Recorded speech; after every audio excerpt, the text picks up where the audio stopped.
Mike Ramos, the district attorney, has come out and charged only 3 officers of the 10 that were seen brutally attacking, savagely hitting Mr. Francis Pusok after he was in handcuffs and captured. After their job had been done, he'd been stunned, he'd been tased. There's no problem with it up to this point, but now they're going to handcuff him and make sure that he can't move, and they continue to beat him and strike him repeatedly. There's only 3 people that are charged: Phelps, Foster, and Downing. One charge each for their brutality. Their bail is at $50,000. Mr. Pusok, who ran for them, and a property theft charge is $400,000 because they wanted to put him in jail. But the 3 guys that showed absolute brutality are only charged with those. Let me tell you how this little story ends. One is going to be dismissed, one is going to be reduced to a misdemeanor, and the worst case probably will go to trial, and what, with a little bit of effort or lack thereof, beat the charge. You know, if a citizen beat an officer for 1 minute, he'd have 100 charges. People would be crying in the streets how sorrowful it was to see an officer hit. Well, I've got news for you. A citizen has just as much right, even in San Bernardino County, even with Ramos.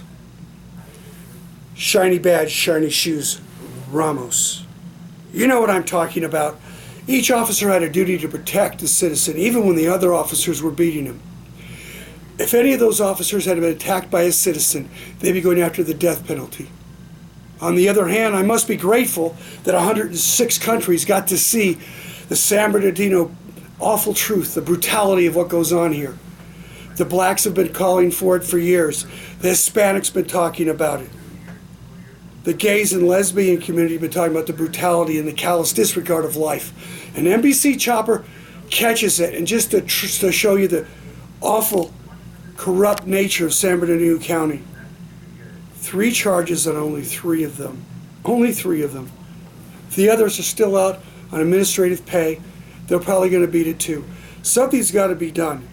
I'm hoping that we can go ahead and make an appeal to maybe the federal government to come in and take a look, or that we make ballots happen. Maybe some people need to be recalled. Instead of going to the Attorney General's office, this is an Attorney General's office of the state of California. That's not right for him. He can't even be a DA in this county. He's not prosecutor to look at any of the people of West Valley for tasing people and abusing people.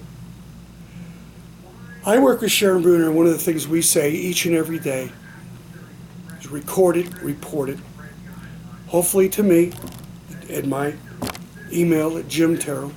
You can see it, I'll have it here, put below you, at jim@talktoterrell.com, or Sharon Bruner with her address there.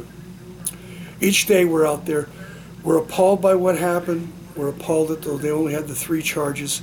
Can you imagine, once again, can you imagine a citizen striking a police officer, as I believe it was Foster, for 4 minutes straight while he was handcuffed, tried to crush his head and kick him and strike him.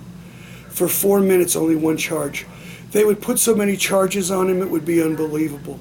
And Ramos would have Kleenex with tears in his eyes talking about his officers being abused.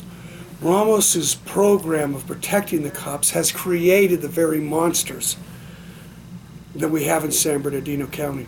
We need to change it economically, politically, socially. We need to make changes, and we need to start right here at the top with what's going on with Ramos and our Sheriff John. All right? This is Jim Terrell. Thank you very much.